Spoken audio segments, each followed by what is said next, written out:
Anda menyaksikan Kompas Bisnis bersama saya, Asri Gunawan. Saudara, kabur aja dulu menjadi ekspresi kaum muda yang patah hati karena sulit mendapatkan pekerjaan, pendapatan yang di bawah harga-harga kebutuhan, jengah dengan gaduh kebijakan PPN, ruwetnya dapat gas subsidi dan banyak situasi ekonomi yang kurang menguntungkan mereka. Tetapi kabur aja dulu nggak bisa dilakukan oleh pemerintah Indonesia yang harus bayar utang jatuh tempo plus harus bayar bunga utang. Kalau di masyarakat atau bahkan di pertemanan kita ada kan ya yang pinjam uang ketika ditagih malah susah, bahkan nomor kita yang diblokir. Perspektif negara tidak bisa begini, utang adalah soal trust, kabur aja dulu. Kompas Bisnis berangkat dari perspektif keuangan negara dan apa yang sedang dihadapi negara. Salah satunya adalah utang, karena ini menggambarkan bagaimana sebuah negara membiayai ekonominya.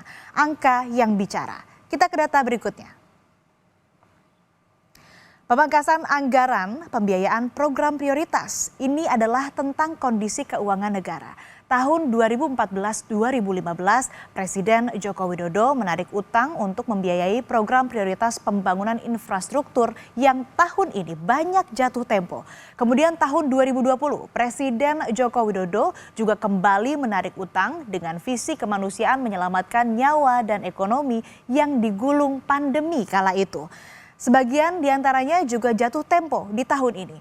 Lalu berapa total utang Indonesia? Yang di layar Anda adalah jawabannya. Sampai November 2024, total utang pemerintah atau utang negara ini mencapai 8.680,1 triliun rupiah. Rasionya 39,2% terhadap PDB. Pemerintah bilang rasio utang ini aman sesuai Undang-Undang Nomor 17 Tahun 2003, yaitu batas atasnya adalah 60% terhadap PDB.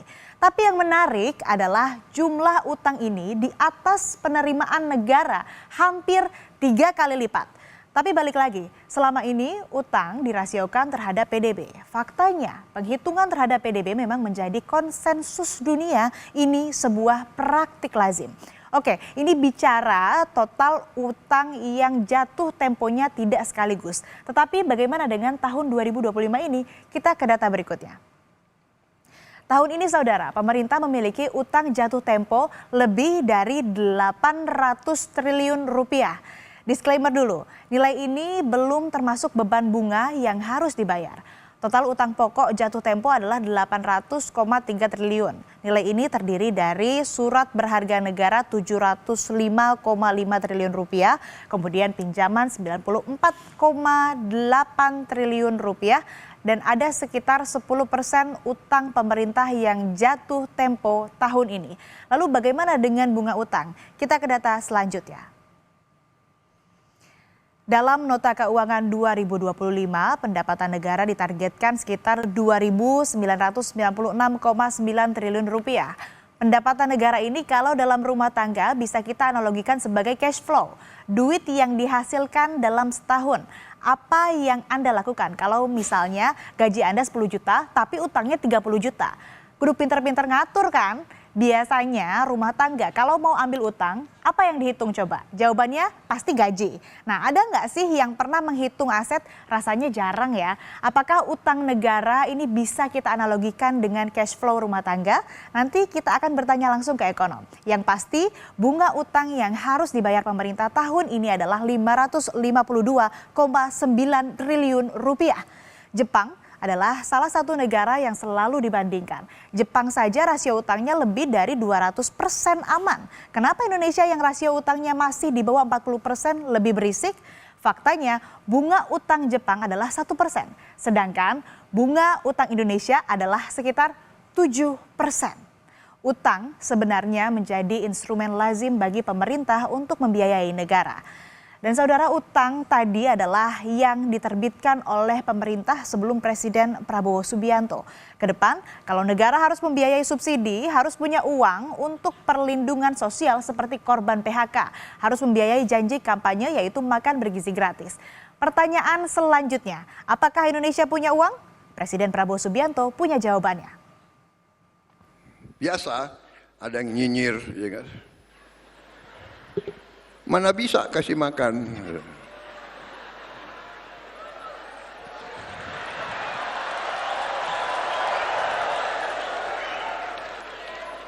Mana bisa? Uangnya nggak ada. Uangnya ada, Bung, ada uangnya.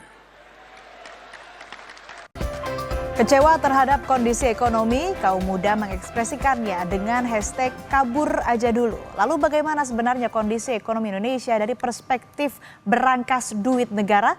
Sudah bergabung Head of Equity Research Bahana Sekuritas Putra Satria Sambijantoro. Selamat pagi Mas Satria, apa kabar? Selamat pagi Asri, selamat pagi Kompas TV.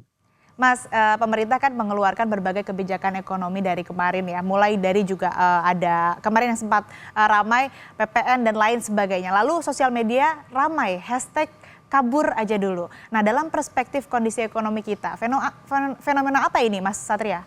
Iya, ini sebenarnya fenomena yang bagus dan perlu didukung secara ekonomi. Saya bisa jelaskan, saya termasuk generasi yang kabur aja dulu karena saya kabur ke Beijing, ke Cina untuk S2 misalnya, gitu loh. Nah, ini fenomena yang berkaitan karena ada fenomena satu kabur aja dulu dan dua mengenai hutang yang tinggi ya. Jadi fenomena kabur saja dulu sebenarnya kalau dilihat dari perspektif makroekonomi itu adalah fenomena yang bagus dan harus didukung walaupun mungkin alasannya itu kan tidak bagus ya. Jadi saya tuh kan akan gambarkan. Jadi kalau di neraca pembayaran kita, mengapa sih rupiah selalu melemah tiap tahun? Salah satunya adalah kita kekurangan sumber falas atau sumber dolar domestik di dalam negeri ya. Jadi kalau kita bandingkan fenomena kabur saja dulu, itu kan ada jika nanti misalnya generasi-generasi muda di Indonesia pergi bekerja di luar negeri, ini biasanya akan mengirimkan kembali remittance atau penghasilannya untuk keluarga-keluarganya di Indonesia. Kan keluarganya pasti ada di Indonesia dong, gitu kan. Nah, saya ingin paparkan satu data ekonomi yang menarik ya. Jadi tiap tahun jumlah remittance yang dikirimkan dari luar negeri ke Indonesia itu hanya sekitar 8 hingga 9 miliar dolar per tahun. Ya, 8 miliar dolar untuk negara sebesar Indonesia. Negara seperti Filipina itu mengapa mata uangnya itu Philippine peso relatif kuat? Karena jumlah remittance itu 30 miliar dolar per tahun. 30 miliar dolar untuk ekonomi yang secara size hanya sepertiga kita, tapi jumlah remittance dalam dolar itu meningkat 3 kali lipat. Nah, jika kita itu selama tiap tahun mata uangnya itu kan melemah karena ada current account deficit kan. Salah satu komponen yang penting dalam penghasil falas selain dari sisi turisme sebenarnya adalah remittance atau adanya diaspora Indonesia yang pergi keluar dan mengirimkan income-nya kembali ke Indonesia. Ini satu fenomena yang sangat-sangat biasa ya. Selain Filipina itu juga ada diasporanya Cina, diasporanya India yang banyak di luar negeri dan ini memberikan pertumbuhan ekonomi yang baik dalam jangka menengah panjang. Artinya memang kabur aja dulu ya bisa didukung tapi asal kalau ada penerimaan kembali ke Indonesia begitu ya, dan juga kalau nggak stay di sana, beneran kabur nggak pulang lagi ke rumah begitu ya Mas Satria. Nah, secara perspektif negara dari pos utang kan tadi juga saya bahas sempat utang Indonesia yang jatuh tempo di tahun ini 800 triliun rupiah itu belum sama bunganya. Nah, mana nih Mas Satria yang lebih relevan untuk menghitung rasio perbandingan PDB atau dibandingkan dengan penerimaan negara? Ya, jadi saya gambarkan juga ini tuh fenomenanya jika dianalogikan, gitu. Misalnya kan isi saya kan orang Aceh ya di Sumatera, saya orang Sumatera Padang gitu kan. Jika ada orang Sumatera mungkin misalnya punya banyak hutang di Sumatera, saya punya banyak hutang di Padang, istri saya mungkin punya banyak hutang di Aceh. Kita pergi untuk mengadu nasib di Indonesia di Jakarta itu loh. Nah, terus kan Jakarta tiap kali Lebaran kita pulang kampung gitu kan, mudik membantu mengembangkan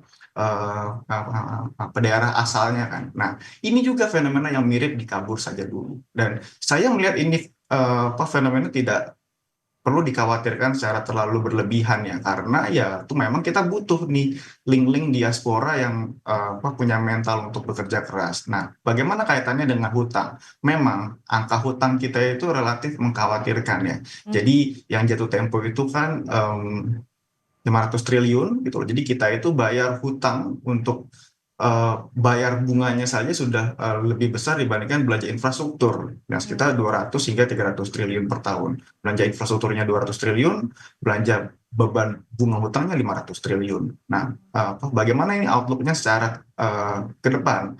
Memang secara space dari sisi fiskal kita mesti akui ya pemerintah Indonesia ini sangat-sangat sulit gitu loh karena dan adanya efisiensi anggaran ini menggambarkan kondisi fiskal yang tidak mudah bagi pemerintahannya Pak Prabowo ke depan. Nah, mengapa kondisi fiskalnya itu tidak mudah ya, Kompas TV ya? Jadi kan kita itu tahun 2025 sekarang kan. Biasanya itu adalah jumlah hutang yang besar itu adalah periode 5 tahun dan periode 10 tahun. Nah, apa dan itu kenapa biasanya kalau surat obligasi yang paling lazim diisi oleh Kementerian Keuangan itu adalah di tenornya 5 tahun dan di tenornya 10 tahun. Kita tahu 5 tahun lalu itu di tahun 2020 kita mengalami COVID pandemi. Jadi kita banyak berhutang di sisi itu. Dan 10 tahun lalu, 2015, itu adalah masa-masa di mana periode Pak Jokowi sedang melakukan infrastruktur agresif belanja yang sangat-sangat masif ya. Jadi ini yang membebani pemerintahan 10 tahun berikutnya yaitu di zamannya Pak Prabowo sekarang di 2025. Oke, jadi kita membahas nih soal profil utang Indonesia lagi saat ini tuh sebetulnya seperti apa? Bagaimana Mas Satria dan berapa rasio utang yang aman? Ya, tadi sudah disebutkan oleh Kompas TV di awal, ya oleh Asri di awal. Kita memang beban hutangnya itu. Pemerintah suka mengutip bahwa hutang per PDB, gitu kan. Hutang per PDB-nya kita masih aman, 40%. Dibandingkan misalnya Jepang itu 200% dari PDB-nya. Nah, tapi bunganya beda. tapi kalau rating agency itu, ya dua hal ya. Yang pertama itu bunga, yang kedua ini adalah secara cash flow. Jadi kalau secara bunga memang kita tuh cost of fund-nya biaya berhutangnya tuh tinggi gitu loh. Misalnya kalau teman-teman Kompas TV itu berhutang KPR gitu loh. KPR kan 12% kan gitu loh. Suku bunga benchmark kan 7% misalnya. Tahu nggak kalau misalnya kita KPR di Jepang itu bunganya hanya 1%. Kalau di Amerika Serikat itu 3%, 4%. Ya kalau misalnya kita punya hutang 100 juta, bebannya itu 12% gitu kan ya. Berarti kan kita mesti bayar kan 12 juta per tahun. Nah, kan? Sedangkan kalau kita punya hutang misalnya 200 juta seperti di Jepang gitu kan. Tapi beban bunga hutangnya hanya 1%, berarti kita hanya bayar 2 juta per tahun gitu loh. Ini juga yang sering menjadi perhatian ekonom ya gitu. Dan yang kedua dan yang terakhir ya, secara cash flow biasanya kalau kita mau berhutang ke bank kan, bank itu tidak tanya tuh aset kita berapa. Aset kita sebagai ekonomi itu PDB, kita bisa punya rumahnya tuh besar, terus mobilnya tuh bagus-bagus, tapi kalau misalnya gaji kita kecil, kita ditolak tuh saat melakukan BI checking. Nah, sama juga nih gitu loh, kalau yang dilihat sebenarnya itu adalah hutang per pendapatan. Tax to GDP-nya kita itu relatif kecil. Jadi dari aset yang besar itu ekonominya kita, karena kita tax-nya itu tax base-nya relatif kecil, jadi penghasilannya kita tuh kecil. Penghasilan kita tuh hanya sekitar 2.000 triliun per tahun, gitu loh, penerimaan pajak. Ini yang sebenarnya menekan cash flow bagi pemerintah sekarang. Nah tadi Mas Putra juga sempat menyebutkan ya, bunga utang Indonesia ini melebihi anggaran infrastruktur. Lantas apa yang perlu dievaluasi nih Mas Satria? Iya, memang perlu ada satu level of prudence ya, kehati-hatian dalam kita melakukan issuance utang atau melakukan kebijakan strategis dalam ke depannya. Misalnya, gitu loh, kita suka berhutang dalam dolar, gitu loh. Dalam 3 bulan terakhir ini, Kementerian Keuangan sudah 2 kali melakukan penjualan hutang dolar, gitu loh, obligasi sukuk dan obligasi dolar bonds gitu kan ya. Ini sebenarnya juga beban bagi ya anak-anak muda ke depan gitu loh. Kenapa ya? Kan kabur saja dulu gitu loh. Misalnya ya, hutang tenor dolar biasanya kan panjang, 20 tahun, 30 tahun kan. Kita berhutang misalnya 1 miliar dolar. Itu artinya sekitar 16 triliun dengan kurs dolar yang sekarang kan ya, gitu loh. Dengan jatuh temponya 10 tahun lagi, 2035. Nah, tapi apakah tahun 2035 $1 sama dengan 16.000? Gitu. Apa yang terjadi kalau tahun 2035 $1 sudah 30.000 misalnya gitu kan ya. Jadi artinya kita harus membayar hutangnya bukan 16 triliun tapi 30 triliun, 2 kali lipat gitu loh. Jadi makanya walaupun hutang dalam dolar itu misalnya bunganya hanya 4 atau 5% per tahun, tapi kalau nilai tukar rupiah terdepresiasi secara historis 7% per tahun, jadi kita harus bayar bunga utangnya itu 6 ditambah 7 gitu. Jadi sekitar mungkin 12% per tahun. Ini juga beban bagi pemerintah ke depan. Tapi Mas Putra ini kan yang suka dinarasikan oleh pemerintah adalah utang kita aman dengan membandingkan antara Indonesia dan Jepang. Tepatkah seperti ini? Karena kan kalau kita lihat Jepang bayar bunganya cuma 1%, sedangkan kita 7%. Iya, iya, betul sekali, betul sekali. Jadi, iya, memang perlu ada tingkat suku bunga yang tinggi ini memang perlu diturunkan ya. Kalau view-nya kami di mana prediksinya sepertinya suku bunga BI rate ini akan turun lagi nih di 3 hari ke depan kita akan ada RDG BI yang akan mengumumkan penurunan suku bunga gitu loh. Eh, Sepertinya memang kita itu untuk menurunkan beban bunga utang ya, itu ada 2 caranya. Hmm. Satu adalah meningkatkan pendapatan, 2 itu menurunkan bunga utang. Jadi kalau misalnya yang 2 ini masih agak susah kan ya, karena suku bunga global trennya sedang naik bukan turun gitu kan ya. Jadi kita harus fokus pada meningkatkan pendapatan. Pendapatan itu bisa didapat dari misalnya pajak atau reformasi pasar modal, terutama di pasar saham atau di pasar obligasi misalnya.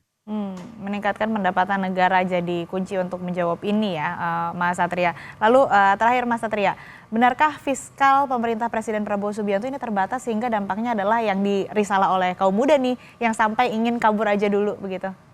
Betul, betul. Saya mengerti ya terhadap perspektif generasi muda sekarang. Saya juga sendiri juga tadi gitu loh. Saya bagian dari kabur aja dulu gitu loh. Atau bahkan Pak Prabowo itu bagian dari kabur saja dulu saat beliau ke Yordania kan gitu kan waktu itu. Tapi ini ada sisi positif yang sebenarnya bisa dilihat. Kalau kita itu belajar atau bekerja di luar negeri, kita bisa melihat perspektif yang tidak kita lihat di Indonesia yang relatif bersifat secara homogen gitu loh. Jadi saat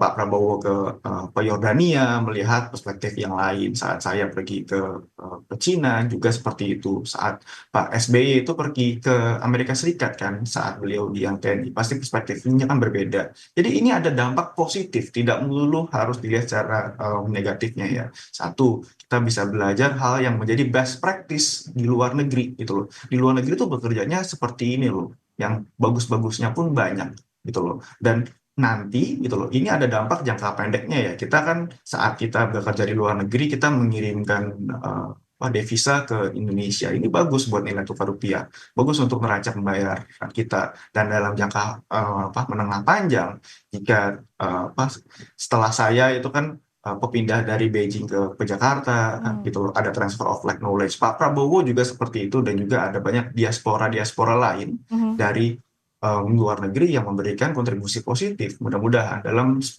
15 hingga 20 tahun ke depan.